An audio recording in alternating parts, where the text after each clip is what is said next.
Hello and welcome back to the M&D podcast. Milo, how you doing? I'm doing really well, Drew. It is a gorgeous day in Syracuse. My goodness, we were dealing with some snow, but we're back. It seems like we're in, California out here. Yeah. I'm happy. I'm not complaining. It's a really nice day in central New York, but we're talking about college sports from all around the country, and it was a big day for college basketball. A big day. Huge day. Huge day. Number one, UConn. They went down. They went down. That's a great way to say it, Milo. Man, what happened? I mean, it was not close. No. Creighton hit 14 three-pointers. Wow, they could not miss. And UConn, they end up, they fall short by 19 points, I believe was the total. So, not close. Wow. And this was just after UConn absolutely demolished Marquette. What is happening in this college basketball landscape where just no team can figure out a way to just continuously win? I mean, it's ridiculous. It's ridiculous. And Drew, I'm going to tell you something. Tell me. So, pretty much, college basketball is ruled by the three-point shot. And if you can't make your three-point shot, you're not going to really win much. And UConn went 3 of 16 from 3. Wow. They shot 18%.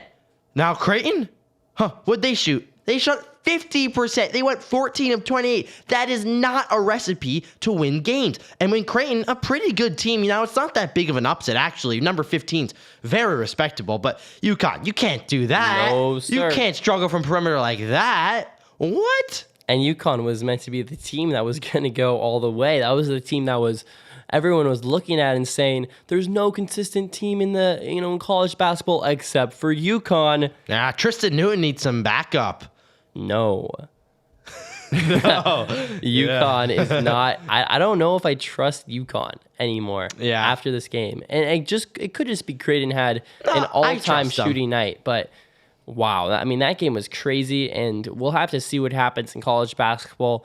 Everything is shaping up for this to be one of the best March Madnesses of all time. And another... Of all time. Yeah. That's true. Actually, there's no clear favorite. But also, I feel like when there is a clear favorite, it also makes March Madness really fun.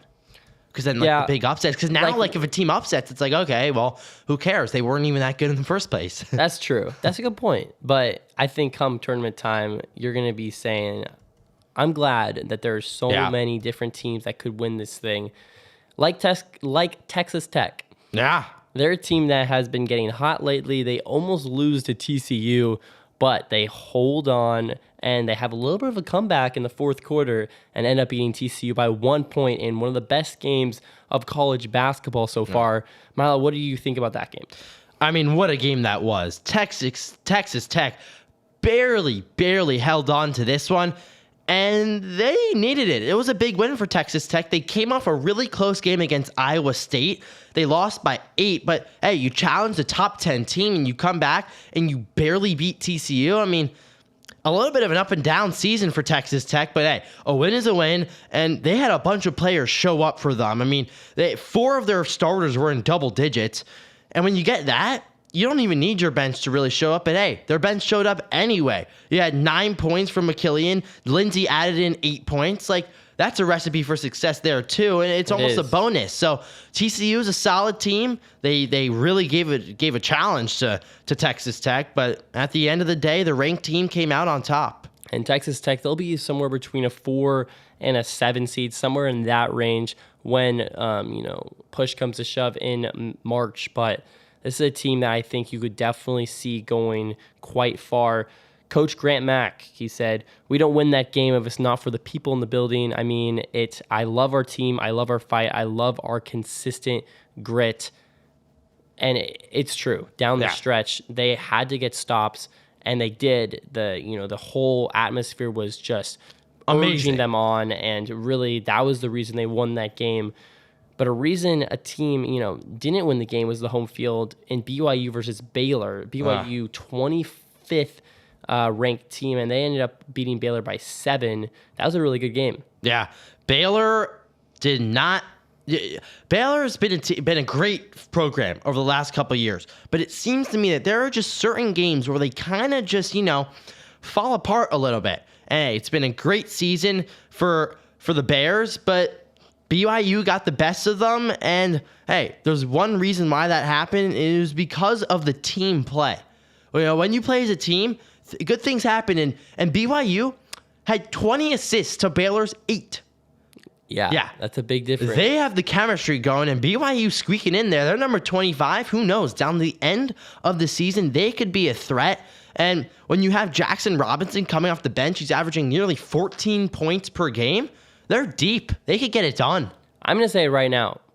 BYU is my sleeper team. Oh, you heard it here first. BYU is my sleeper team for March Madness. They're the team I'm going to put all my chips in the middle of the table. I'm going to say when they're a 4 or they're a 5 seed and I pick them to go to the Final Four, don't be surprised. I really love this BYU team. There was not 1, not 2, not 3, but 4 players in double-digit point totals. How many players played for BYU, Milo? Just give me a guess. I'll give you a guess. Let's see, 8 maybe? 9 players. 9 Wow. players played for BYU. I mean, here at Syracuse, Adrian Autry played 6 players. He actually played 6 players. We have more players at Barnes. Actually, Syracuse would be able to squeak onto a court because they just have just the amount. Barnes is our, the place we play basketball here at Syracuse University. For you at home that don't know that. But yeah, this BYU team, they're my sleeper team. I'm going to say it now. And Baylor, I have them going no farther than the round of 32 come March. That's my prediction.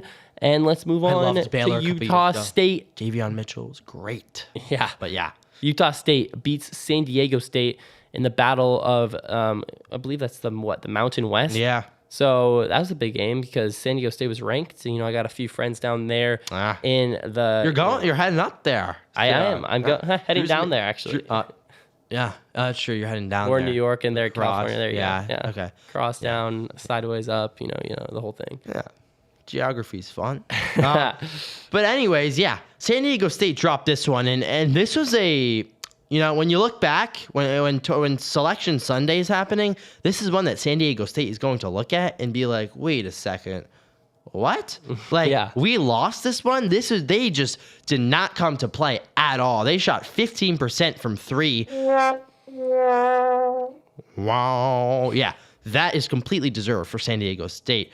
And when you talk about depth, Utah State didn't have much, but they were moving the ball, and things just kind of went their way in this one. And it's a season of upsets, and San Diego State was not a team that you looked at and you'd be like, they're completely strong. So this happening isn't a complete shock. No, because Utah State is a really good team. They're good. They don't have the competitiveness of their division. But they're 22-5. They're 22-5. Hey, that's a good basketball team. And they've made the Sweet 16 in the recent past. This is a team that I think could definitely make a run in March. But San Diego State, are you worried at all? Because this is a team, Milo. San Diego State, I don't know if people just forget if they were, just were living under a rock. Mm-hmm. But I believe, I could be wrong, but I believe San Diego State, they made the finals. So, what's happening? Why is everyone so against San Diego State right now? And it's because the San Diego State is so inconsistent. I mean, in the beginning of the season, you beat a team like Gonzaga, the ranked team at the time. I know Gonzaga's fallen off just a bit, but it's in the inconsistency that gets people. And when you they did beat Utah State a couple weeks ago, but when you come back and you lose a game like this, it's hard to be so confident in a squad going into March Madness where one game can just deter your entire season. They lost to Nevada a couple games ago in overtime. Nevada's a good team. But Drew, these are not the top teams in the country. I understand San Diego State's ranked. They should be beating up on these teams. I understand what you're saying, and it's definitely disheartening if you're an Aztec fan right now. Kawhi Leonard is not very happy right now. He's a former Aztec. Not very happy at all. Yeah, but he doesn't show much emotion anyway. It's okay. So with UConn falling off, who is your team, Milo, right now? If you had to pick a team to win the whole gosh darn thing come March, who is your March Madness winner right now on February 21st, a day before spring training? Wow. I mean, that is a extremely tough question, but Drew, this may surprise people, but I'm going to go with Arizona. Wow. Give me does surprise Arizona me. to win this tournament because you know why? Why? When you go into March, you got to be hot.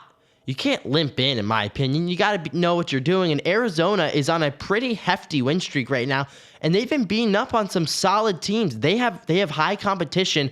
And hey, Arizona, the Wildcats, give me Arizona. I'll say it again. And I got UConn. So there we go. I just don't think there's any reason to not take them. But that's it. This is everything for the M&D podcast. Thank you so much for watching. And as always, see you guys next time.